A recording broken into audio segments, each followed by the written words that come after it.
Let's start with Commissioner Manfred's appearance on WFAN radio and him talking about the potential of a split season or an in-season tournament. Can you enlighten us on more? That will get our fans riled up. You know, it's funny. I had some fun texts with Ken Rosenthal yesterday because he had heard it, and I think I had heard it at one point. It was something we had chased a little bit because there had been murmurs in the industry that there had been some interest in would they go to a split season, and we would call people and they'd say, "That's crazy. What are you talking about?" And you know, look, I think there's a reality of when Rob Manfred says, "Yes, we've considered it," where you can go, "Oh, that's good. He should consider it. He's the commissioner of baseball. You should consider all the ideas that come up." And he did pretty quickly acknowledge this would be very difficult to do. I did not think the reason that he offered for why it would be difficult was truly the most important one, where he said it's about the records and the attachment people have to those full season records. Like, yeah, that matters, but there are bigger issues when you try to make a change of that magnitude. So I don't think this is something that's coming to baseball anytime soon. I don't think it's necessarily bad that they are talking about it.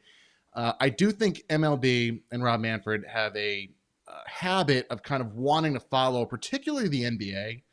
You see it with the television stuff where MLB has been pretty forward about the fact that they want to do what the NBA did, which is go make a lot of money from, different streaming companies, Peacock, Amazon, etc. I don't know that the NBA Cup gave the results to the NBA that the NBA wanted, and I don't know that baseball would do much better with it. Could baseball do something better than a 162-game season? Yeah, maybe. Okay, Evan, let's just call this what it is. There's a CBA coming up at the end of the year. It's negotiating. It's what Rob Manfred does. He wins the PR battle every single time. Why? Because he goes on these stations and he says, "Oh, yeah, we're thinking about doing this." So that way, when he goes into the CBA with Tony Clark and Bruce Meyer and these guys, and he goes, "Oh, by the way, we want to do this tournament cup thing and we want to do a split season." And they're like, and the players are like, "No, we don't want to do that." And he's like, "Okay, well, we won't do that if you guys give us a salary cap." Right? Or whatever Rob wants. And this is what he does. It's classic Rob Manfred and the owners negotiating in the media. It might happen, but it ain't happening maybe in our lifetimes because you can't, they won't even stop the MLB season for the Olympics. You think they're going to stop in the middle for some tournament that nobody cares about? I mean, the NBA, do you know who won the NBA tournament cup this year?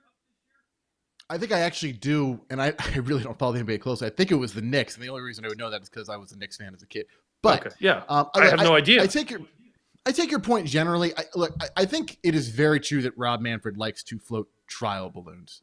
They like to put things out in the media and see what comes back. I don't know. This might be too generous of me. I don't actually think it's always intentional. You know, when he mentioned the golden at bat rule, I'm not sure he did that by waking up that morning and going, "You know what I'm going to do? I'm going to put the golden at bat out there today and see what people think about it." He might have, but I think sometimes, Rob does have some ability to be a straight shooter. It is always kind of slanted to his interests. But if you ask him a question, he'll usually find some way to answer it. That said, are there things that he does bring up for the sake of the bargaining table? Yes, I just don't see it with this one. Like, it's not the kind of thing that you're going to be able to kind of hold over the players' heads. I don't think. It's such a major change, and there's so much that goes into it. It's not a great leverage point to me. And we're going to get to more on the bargaining table side with your latest article that came out this morning. But before that, I do want to get to what I feel like is some significant news on the future of the sport with expansion. Eventually, we're going to have 2 more teams. Manfred's trying to figure that out before his tenure ends in several years from now. And I'll take the quote from the show. I guess I don't have a quote. He said that the markets have multiple major league teams like New York, LA, Chicago, etc., should not have both teams in the same division. So what were your thoughts on that? Because that did give us a little hint of what expansion could look like, as we do think that there is going to be some realignment within the sport when we add 2 teams. It's not just going to be like, cool, AL, NL, let's just keep doing what we're doing and add 1 team to a division that has too many teams. Like, it's going to get all reworked, right? Right. And what was really new there to my ear, and my ear isn't perfect, although I'd like to think that if I haven't listened to Rob Manfred more than any other person outside of Major League Baseball, I'm in the top two for people who've heard this guy talk more than anybody else. He has talked before about the geographical realignment, that he wants it to be 8 division. Eight groups, 4 teams per group, 32 teams, and that he wants the East-West separation. And his belief is that the timing of playoff games would be better if kind of the West is playing the West in the playoffs and the East is playing the East, and then everybody comes together again. Kind of, I'm pretty sure that's basketball's format, and that's something he's talked about before. The specific question of, well, what would you do with the 2-team markets?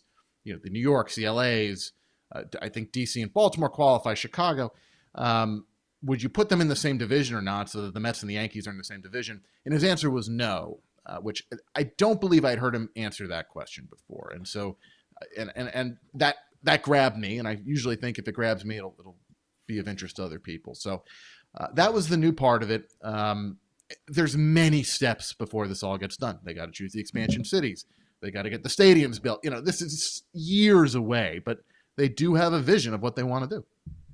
Well, you talk about the cities too. So my question to you is, I know we've heard a couple of them. Do you see Manfred leading towards the 2 cities that he wants? Has he brought that up in discussion, exactly where he wants that to be, or is that not anywhere in fruition yet? No, and I don't know that they're going to tip their hand on that until they have to, Todd. We've heard the same number of cities, and Stephen Nesbitt at The Athletic's done some great work on this, where it's been Portland and Nashville and Salt Lake City have been in the mix. But like everything, when it comes to the commissioner's office, it's political. Nashville, the country is divided up into territories. The Atlanta Braves and the Cincinnati Reds, I think, both would have some pause about a team going to Nashville. Does that mean there won't be a team going to Nashville? Not necessarily, but there's all sorts of behind the scenes negotiating and conversation that has to get done. I mean, we saw this type of stuff with the A's and the Giants in the Bay Area, and it's hard to predict at this point. Portland's got a plan that's brewing. Salt Lake City's making a push. The size of the city matters. People look at Las Vegas and question whether it's a viable media market, and so you don't want to go too small. I think it's certainly kind of a limited group that could sustain a major league team. The next thing that Rob said was, I want to have a signing deadline. Okay. Mm-hmm. Of course you do, Rob. Of course the owners want to have a signing deadline. Because, Evan, can you imagine the pressure that would be on players? Because every team would just be like, okay, we'll just wait till the last hour. And then every player will grovel and come to us and say, please sign me for 1 year, $1 million. Like, of course the owners want this, right? Like, this makes no sense to me. The whole point, I don't think any other league has a signing deadline. They have when it opens, and a lot of teams get a lot of their stuff done, but no other league has a signing deadline. I believe they're. I was under the impression that the other leagues do have them, but the other leagues are cap leagues, and I could be wrong about that. I'd want to double check on that, but in a cap league, it's just a different system because you're splitting the revenue. It is kind of a fixed sum of money. I think probably both things are true, AJ. If you had a deadline over time, it could hurt what players make, and players could feel forced into deals that they don't want to take. And also, it could create a period of excitement. I do think there is some validity to the league argument here of like, well, that'd be fun if we had this in December. And there's also validity to, it sure would be fun for the fans. It would not be fun for us, the players here. And this isn't new. This is something that the league proposed in 16 in the negotiations leading to the 17 to 21 CBA. There was midterm talks in 2019 where the league proposed this, and then it came up again in the 21-22 lockout negotiation. So this has always been there, and now we're in happy CBA expiration year, everybody. We're in a CBA expiration year, and Rob's putting it out there. And also we have kind of a slow free agency, at least for the top guys in the market. And so this is one that's going to always swirl, and people are always going to talk about it.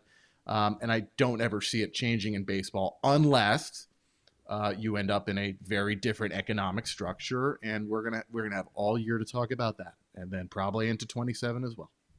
So let's get into your article on this. What did you think of the response from some agents you spoke to, from Tony Clark and Bruce Meyer, who represent the player side? And they've been on the quieter side. And it sounds like you got a lot of answers on this one. And I'll just chime in quickly with my opinion. I try to take a fan opinion on most things. It's like, sure, if fans want to see more activity at a certain point, there are other ideas. I brought up trade deadline, incentivizing teams to do these signings instead of punishing players.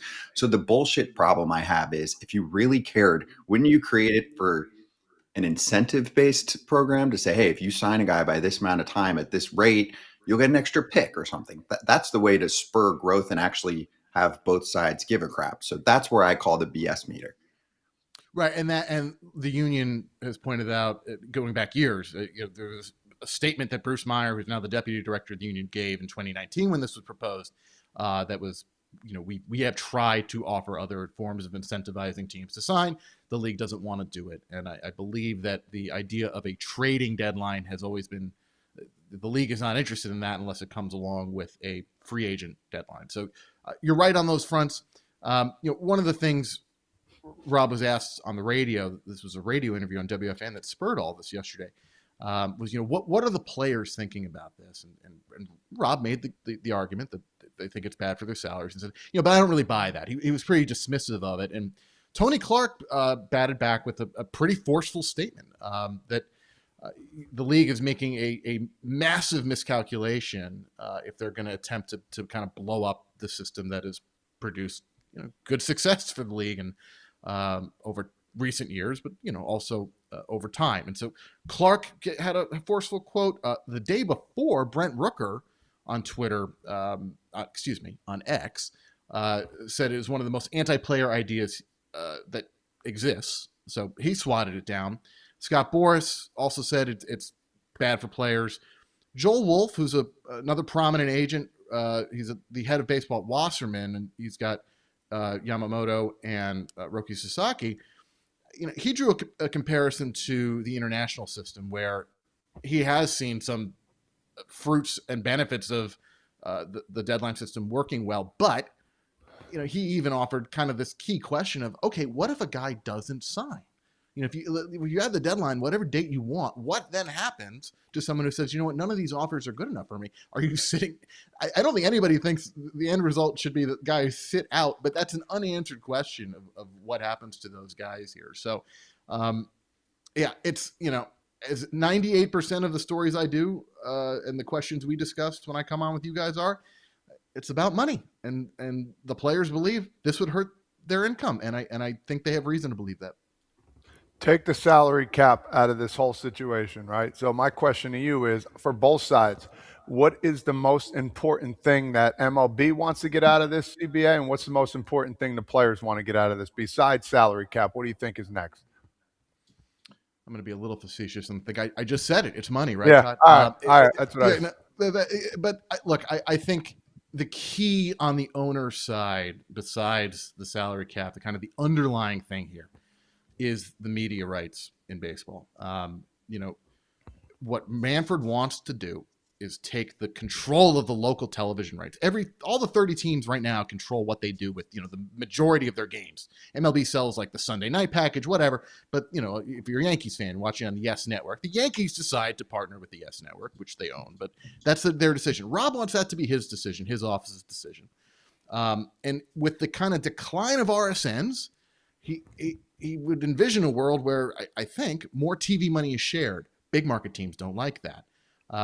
How could you make big market teams happy? Well, maybe you give them a cap and tell them they don't have to share other money like tickets, and they can keep other things, right? But all of this kind of comes back to, how do you alter media rights and revenue sharing? And the very interesting thing about revenue sharing, when we're talking about how owners share money between themselves, that is collectively bargained. They can't change that without player approval, because the players argue it affects how teams behave, what they spend on, what they don't.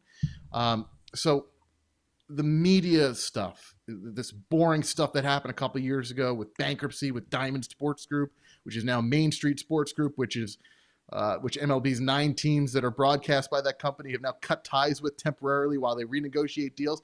It can be mind-numbing stuff, but it's going to be at the heart of all that's going to happen in negotiations. What's funny, Evan, is we've had a lot of talks, you and I, on field, off field, on this show, not on this show.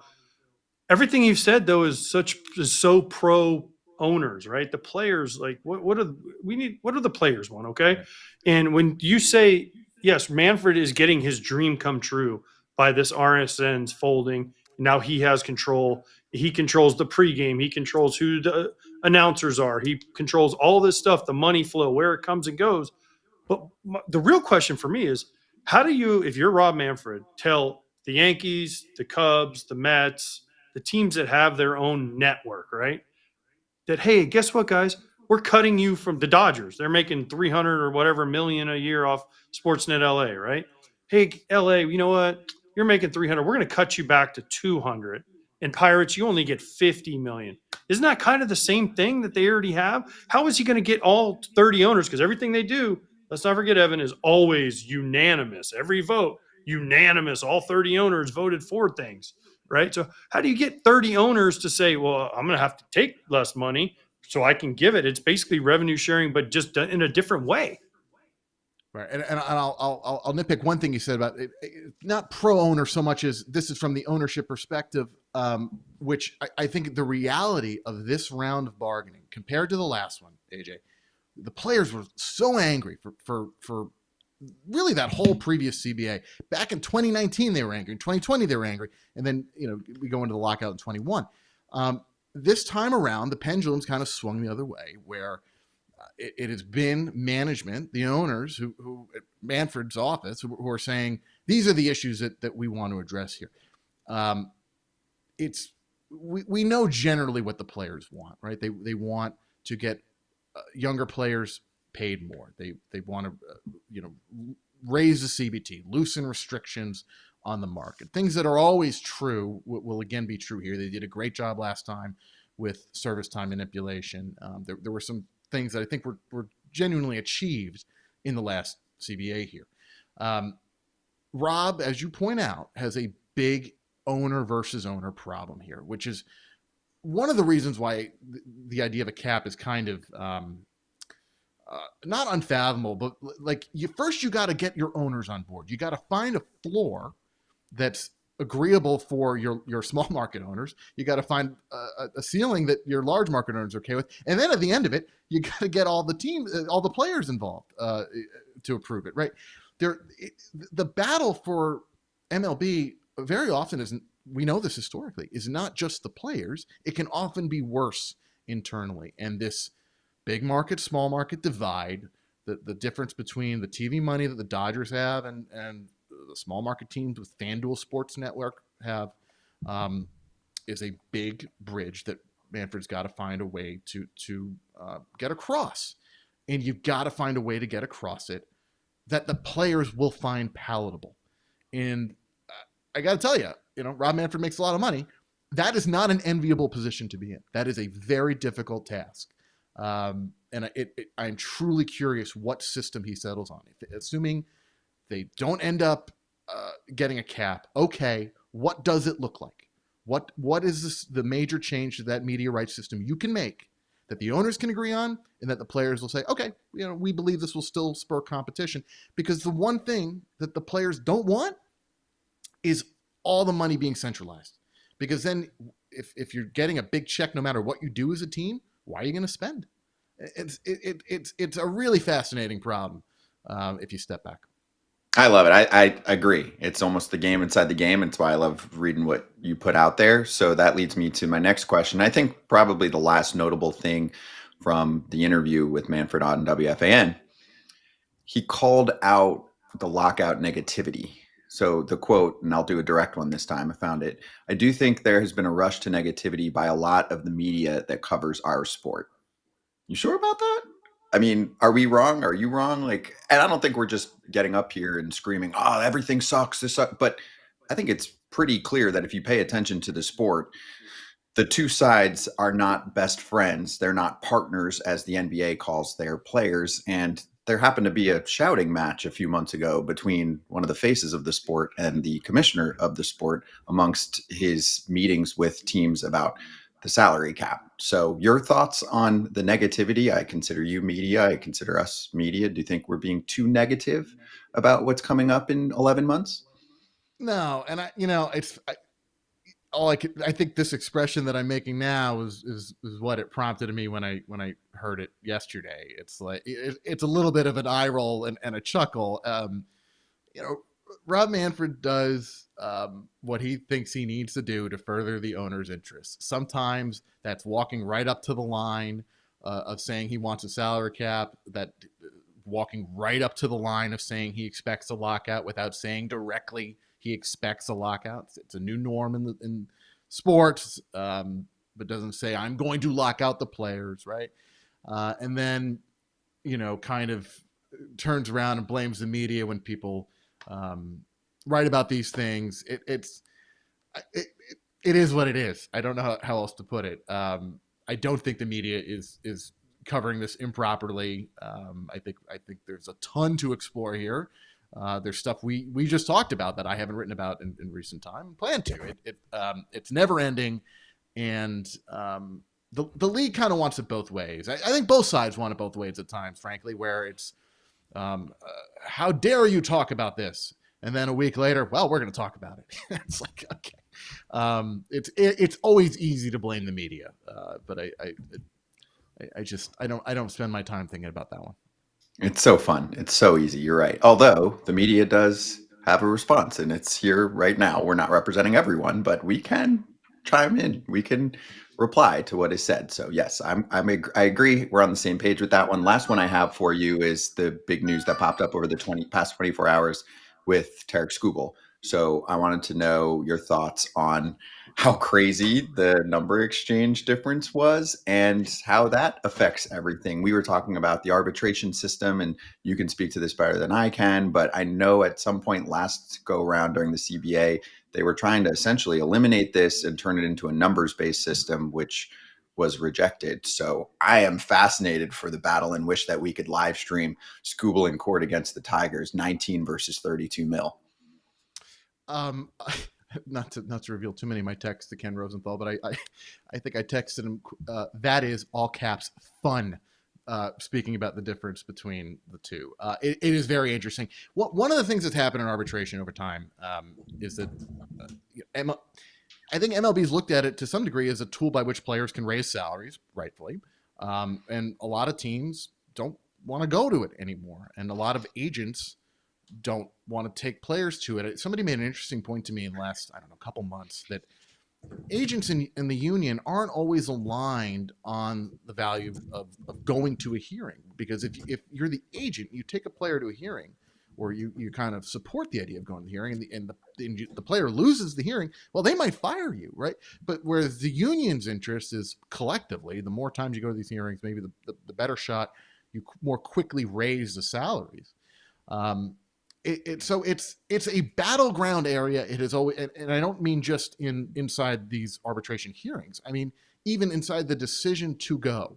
And yes, MLB did propose last time to eliminate arbitration. That is not something the players want. They believe it is really kind of the first. It's truly the first shot they have to get closer to kind of a fair salary for their performance. Right? Your minimum salary for the first 3 years, and if you're Super 2, it's the first 2 years, and then this is your first chance at real money. And so it makes sense that MLB would want to clamp down on it. And it makes sense that the players want to keep it. Televising it would be so glorious. I wish they would do it. They'll never do it. I don't know how it goes away, again, unless there's some sort of massive change to the sports economic structure, meaning whether you go to a salary cap system. But as long as you stay in this system, which it seems certainly likely everybody will, we'll keep reliving this same episode, and occasionally you'll get a really interesting matchup where the numbers are so far apart on a truly fantastic player.